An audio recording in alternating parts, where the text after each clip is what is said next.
Ой, иду рубить капусту для себя. А то сестра говорит, я пойду, тебе сейчас в город капусты возьмешь, уже барат рады, подержи, пожалуйста. Я говорю, нет, я сама буду рубить, потому что она выберет мне маленькую какую-нибудь. Я нахожусь у подножия горы Эльбрус. Вон там, видать, видите, посмотрите. У подножия Эльбрус в поместье своей сестры Бостановой Хабибат. Вот посмотрите, какая капуста у нее уродилась. Так, буду рубить. Ты какую мне хотела? А? Самую большую. Самую большую хотела? Да. А, я думала, ты хочешь самую маленькую, чтобы мне легче было нести. Так, как надо рубить? Вот так? Да. Секир башка сейчас сделаю. Секир башка. Опа. Это. Опа. Вот так, вот так. Опа. О! Молодец. О! Молодец. В роддоме я детей поднимала. Молодец. Ну, это килограмм 7 есть, наверное. Еще одну? Давай. Так, раз. Теперь какую еще? Это аул Учкулан. В этом ауле, это самый древний аул, как бы прародитель карачаевского народа, как бы выходцы отсюда. Все карачаевцы, аланский народ Учкулан, Хурзук, Карчурт. Это Учкулан. Здесь течет река Карачай, так Учкулан, Да. которая идет на Гоначир. Ага. Это вот слева от меня. Здесь справа от меня, там течет река Кубань. Кубань. Вот видите, мать Кубани, это гора Эльбрус. И здесь течет она как бы колыбелька. Такая скромная, чистая, я вам покажу еще. Вот. Это гора Эльбрус. Что-то там облака собрались. Живут здесь трудяги. Очень много оставленных домов.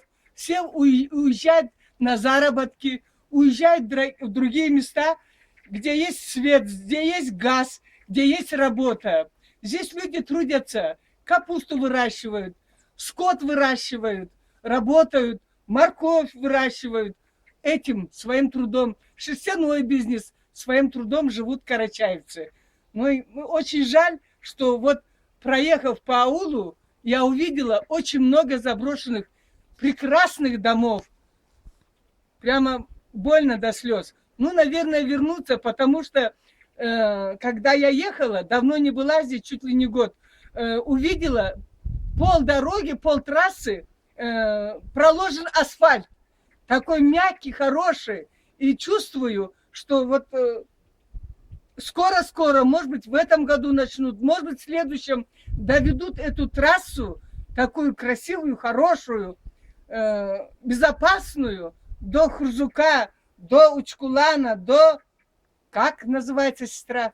До Ганачхира. И тогда еще проведут газ, люди будут возвращаться, откроют рабочие места, какие-нибудь маленькие цеха, маленькие фабрики. Вот, например, почему эту капусту надо вывозить машинами, тоннами и где-то сдавать за бесценок?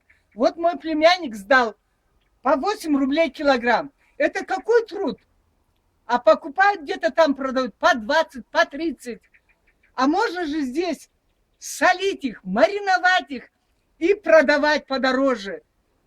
Я так понимаю, можно маленькие цеха перерабатывающие, морковки, шерсти. Раньше здесь даже ковровая фабрика была, постель шили, много чего делали. Скажи, Хабибат, что делали еще? Какие были фабрики? Ты где работала?